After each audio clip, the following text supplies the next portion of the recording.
Assalamualaikum warahmatullahi wabarakatuh. Perkenalkan, saya Siti Fatima dengan NIM E281200006 dari kelas AGT 1. Di sini saya akan menjelaskan tentang patogen jamur Cercospora arachidicola pada tanaman kacang hijau. Wawancara ini saya lakukan di bagian Sige, tepatnya di Marawola, dengan Ibu Ahrida yang sudah berumur 51 tahun. Ketika saya menanyakan tentang penyakit dan penyebab dari penyakit tersebut, Ibu Ahrida tidak mengetahui nama penyakit dan jenis patogen apa yang merusak tanaman kacang hijau yang dibudidayakannya. Dan setelah saya melakukan pengamatan secara langsung pada tanaman kacang hijau, saya menemukan gejala akibat serangan Cercospora arachidicola pada tanaman kacang hijau. Gejala yang ditimbulkan itu berupa bercak-bercak kecil berwarna coklat di atas permukaan daun dan terdapat warna kuning di atas permukaan daun. Gejala tersebut adalah akibat serangan dari jamur Cercospora arachidicola pada tanaman kacang hijau. Dari gejala tersebut, itu memberikan efek buruk pada tanaman inang karena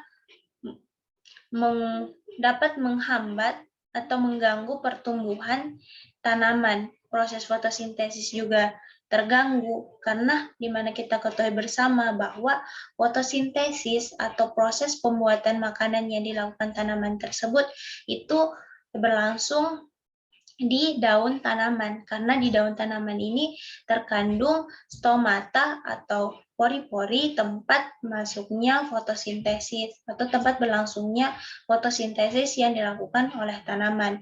Di fotosintesis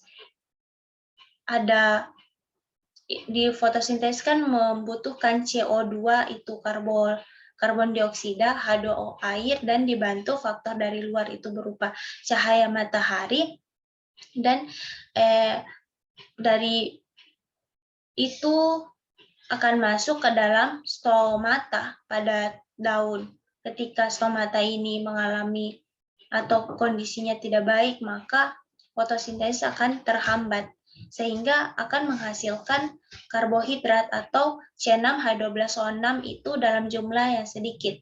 Setelah fotosintesis terjadi, maka jaringan floem akan mengangkut C6H12O6 atau karbohidrat ini ke masing-masing cadangan makanan yang terdapat pada tanaman tersebut. Untuk tanaman kacang tanah, cadangan makanannya itu berada di buah, atau yang biasa kita lihat adalah polong kacang hijau. Ketika tanaman inang ini terserang, maka fotosintesis akan terhambat, dan ketika fotosintesis terhambat akan menurunkan hasil produksi pada tanaman kacang hijau. Ketika hasil produksi terhambat, maka akan merugikan para petani dan sebagainya. Itu akan sangat berpengaruh.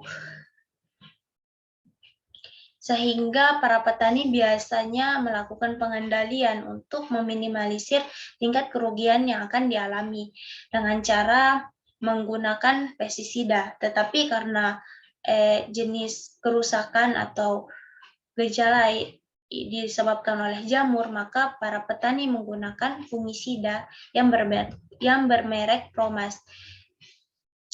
Jenis Promas ini digunakan petani untuk meminimalisir tingkat kerusakan akibat jamur tadi.